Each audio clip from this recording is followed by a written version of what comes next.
say this wasn't my priority. I had a different priority in relation to workers' conditions in the DAA and Aer Lingus, and I'm really sorry that it wasn't on the agenda. It was a follow-on from a previous question. As far as I'm concerned, it should be. But in any case, in terms of climate change, Minister, we're operating against an improved economic performance. We're told there's clearly a crisis in terms of Ireland not going to meet its climate change targets. Transport has a key role in that, and what have you done to use the extra money that's been found to fast forward some investment for next year in order to get to grips with their abysmal achievements on their targets? Deputy is aware it is proposed to address emissions through a national mitigation plan. This will incorporate input from many different sectors of government and society in the key sectors of electricity generation, built environment, agriculture and then transport. The measures being considered for transport will be wide-ranging and will focus on policy development, smarter travel and modal shift, support for alternative fuels and then certain fiscal and taxation incentives to target behavioural change. Public transport projects and investment will form part of the multifaceted response to mitigation from the sector. To date, considerable progress has been achieved through measures aimed at promoting improved technologies and changing travel behaviour. In relation to Dublin Bus and Bus Éireann, a range of energy-efficient measures, including eco-driving, bus and network priority programmes and fleet replacement, have delivered significant fuel savings. Irish Rail has also introduced a range of measures, including train configuration changes and traction control software on the DART network.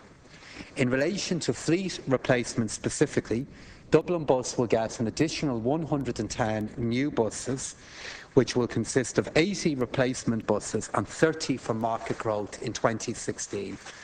In addition, Bus Éireann will get 72 new buses, comprising 11 from the 2015 order and 60 additional buses to deal with fleet replacement and market growth. Investment in fleet replacement is underpinned by significant investment in the public transport element of the government's new capital plan, which will reach €3.6 billion in the period 2016 to 2021. In 2015, I secured an additional allocation of €60 million of capital investment in public transport infrastructure, which brings the total capital investment in 2015 to €340 million. A similar amount has been secured for next year, and annual allocations will more than double to €845 million in the final years of this plan. Thank you, Minister. Deputy Claire Daly.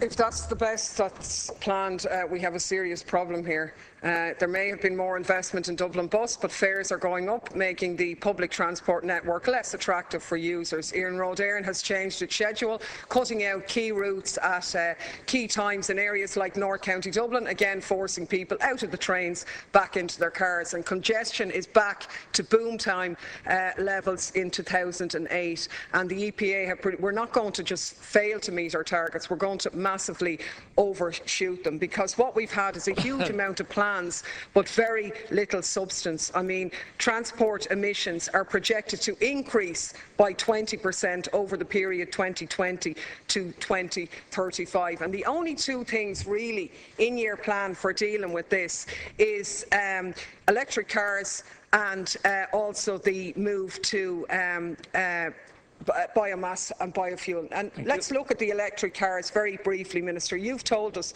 that you're going to get 50,000 of these on the road by 2020. It's your key plank. There's 1,000 of them on the road now on the eve of 2016. So you're going to have a 50-fold increase in this magically overnight. This isn't a minor part of your plan. It's actually they've promoted as the key part along with biofuel, and you're nowhere near delivering on either of them. It doesn't matter what I stand up and announce. It's never going to meet your approval.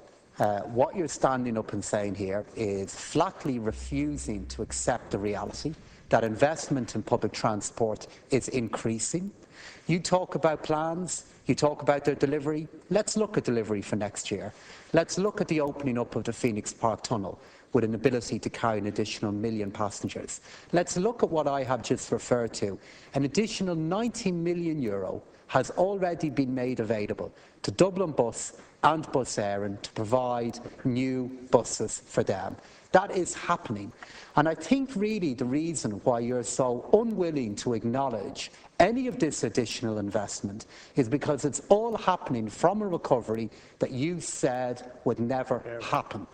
And it's because there is a change in our economy that we have the ability to invest more. We're investing more in longer Luas carriages. We're investing more in new Luas services, like the opening up of Luas Cross City. We're investing in new, improved train and dark frequencies.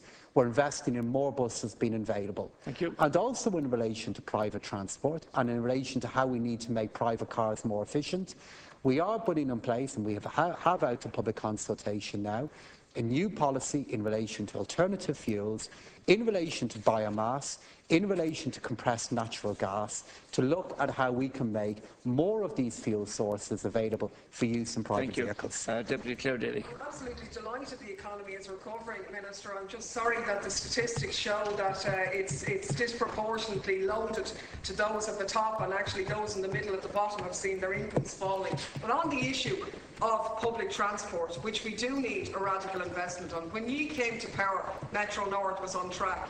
You shelved it, now you put it back on. But we haven't actually seen anything on the ground in terms of that. I see you've chosen to ignore the points made about electric cars. This is part of your key plank in lowering our emissions, and it's not me giving out and saying it's not good enough. It's your own agency, the EPA, that's pointing out there's going to be an overall growth in emissions because of our lack of investment in public transport. Now, you announced to great fanfare the discovery of billions of extra euro in the Exchequer coffers. And I'm wondering where we see evidence of that being front-loaded in terms of delivery. But you might just given that you've placed such emphasis on it.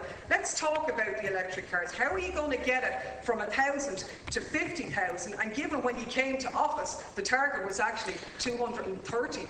Thank you, Minister, to conclude. Going forward to move back. We've had at least today a partial epiphany in that Deputy Daly has stood up and acknowledged there is recovery taking place. And of course, what we do want this recovery is one that can be made secure. We want to keep the recovery going, and we want more people to participate in it. Perhaps what you'll be able to do later on is then stand up and acknowledge that an additional 130,000 jobs have been created, all of which is aimed at making sure more people can participate in that recovery.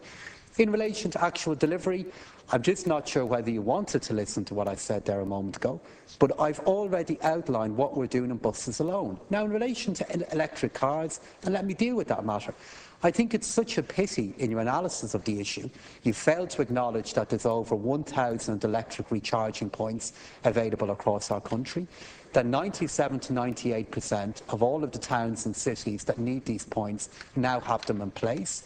The infrastructure is in place to enable their growth. Again, something that was completely missing in the points that you put to me.